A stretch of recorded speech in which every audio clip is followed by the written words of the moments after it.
Hi everybody, it's Paul, VK3HN.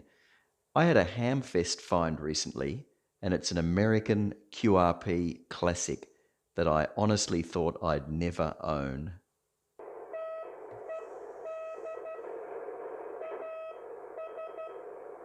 The Heathkit HW8 is a QRP CW only transceiver covering 80, 40, 20 and 15 metres. And from what I can see, it was in production from the late 70s to the early 80s. It was preceded by the HW7 and then the HW9. This model has a direct conversion receiver and a heterodyned VFO for transmit, and its RF output power is claimed to be about 2 to 2.5 watts across the 4 bands. The first thing I noticed about it is its solid construction, aluminium case, and inside it's a wide open and extensively labelled printed circuit board mounted on the base of the enclosure. Every component and every point where a wire solders to the board is numbered and labelled.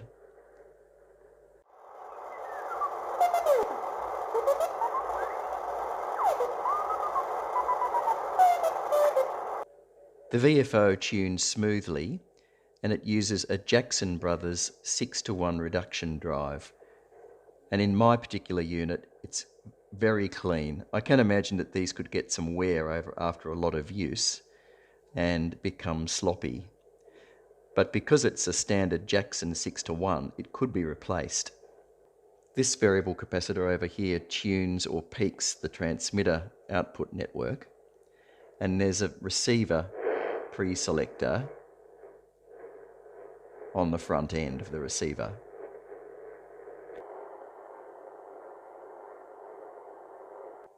These rigs were extensively modified, and mine's no different. From what I understand, this hole here was cut out for a speaker mod. The HW8 was only ever delivered to drive headphones. The original headphone and key sockets are 6.5mm sockets. There's a large DC socket there, which was really oversized. And apparently the original antenna connection was an RCA audio socket. So here come the mods. Firstly, an SO239 has been mounted for the antenna socket, which makes a lot of sense. In this case, previous owner has built in an SWR bridge and bought the forward and reflected switch out to the back panel. And then in the short time that I've owned it, I have to admit, I hope I'm not disappointing any collectors here, but I've drilled the back panel as well. So I put in one of these 2.1mm DC barrel jacks to avoid having to use this oversized connector here. I've also added a 3.5mm stereo socket for earbuds or a standard 3.5mm stereo phone jack and get audio there from the original HW8 audio stage. A previous mod has built an audio amp into this, and so because the internal speaker is a bit noisy or a little bit rattly, I've added another 3.5mm socket here so that I can plug in an external speaker of my choosing.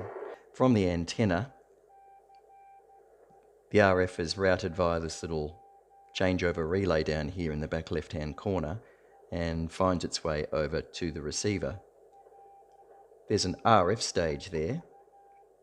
It's an MPF 105, although it may have been replaced for an MPF 102, which is apparently a popular mod. There are these very nice quality, large format ceramic compression trimmers for tuning the bandpass tune circuit in the front end. There are 2 bandpass tune circuits, so there are 4 compression trimmers for the first tune circuit and another 4 here for the second. Now the product detector in the DC receiver is this fellow here. So that's a Motorola MC1496, which is the old 10-pin metal can version of the LM1496, which we still use today. So that's a Gilbert cell mixer, and they were very popular in super het and direct conversion receivers in the mid to late 70s and into the 80s. The next integrated circuit there in the 14-pin dual inline package is an LM3900. Now that's an early National Semiconductor quad op amp, probably extremely noisy by today's standards, but works fine for this circuit. Then out through an audio stage and onto this board, which is a mod. This is a discrete audio amplifier, which when I took it off revealed the name Dick Smith and a Dick Smith part number. So I would imagine this is probably a 1 to 1.5 watt audio amp board that someone has bolted onto the back panel to be able to lift the audio level, the headphone audio level, up for a speaker. And then they've mounted this Taiwanese speaker on the back panel, which actually is glued on. Normally I'd look to see little retainer tabs there, which is how I'd probably do it, but no such thing. So it's literally just glued on. If I prise that off, it'll probably just snap off, but for the moment I'll leave it. Over on the transmitter side, there are these 4 crystals here. These will be the heterodyne oscillator for each of the 4 bands. That's the VFO tuning there. That'll be the VFO main coil or inductor. The VFO transistor, I think, is a FET from memory, and that's just down there where my pencil is going. So the VFO is mixed with these crystals, and then there is a dual gate MOSFET heterodyne mixer, which is in here somewhere. Can't quite see it. And then I think a driver, and then the output transistor, which is a 2N4427 for 1 to 2 watts across the HF bands. The band switching is done with these piano key switches, which are very reminiscent of the day and seem to work fine. I can imagine that after a lot of use, and if the device wasn't kept clean, they could be a point of failure, but they're probably sturdy enough. If these ever broke or just got too worn or grubby to use, I don't know how you'd go about getting a replacement for them. Some other mods on this particular HW8, there's a little SWR bridge that someone has built onto the back panel there. This board here mounted on the side, it appears to be a receiver incremental tuning, or RIT mod. So using my little makeshift homebrew printed circuit board straight key here,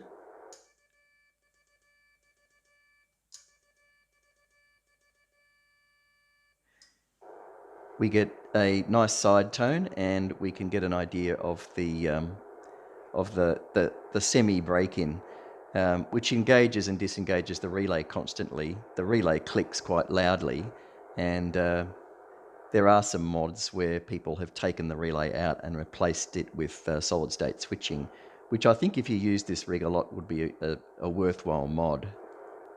With key down, it's easy to just use the relative power meter to pick up the load.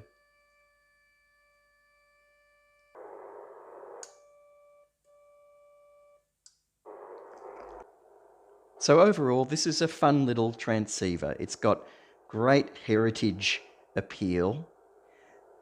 As far as a receiver is concerned, it tunes mightily fast. Of course, it's no comparison to a transceiver of even 20 years of age. This one's 35, 40 years of age. But the smoothness of the dial, even though it is moving fairly fast, is usable. Of course, it's a direct conversion receiver, so it's dual image. You get the upper side image and the lower side image.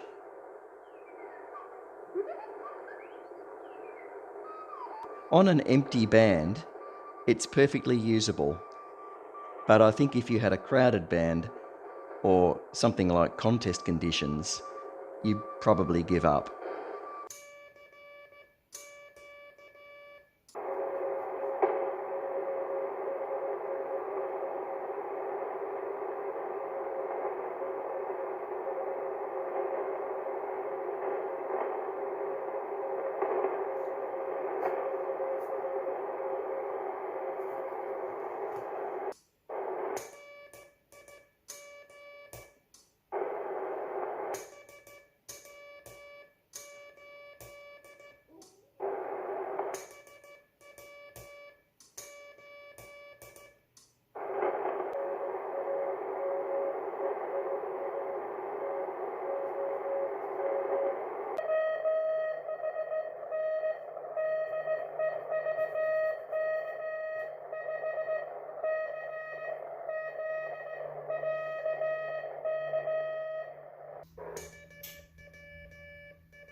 So there it is, the Heathkit HW8, a QRP classic.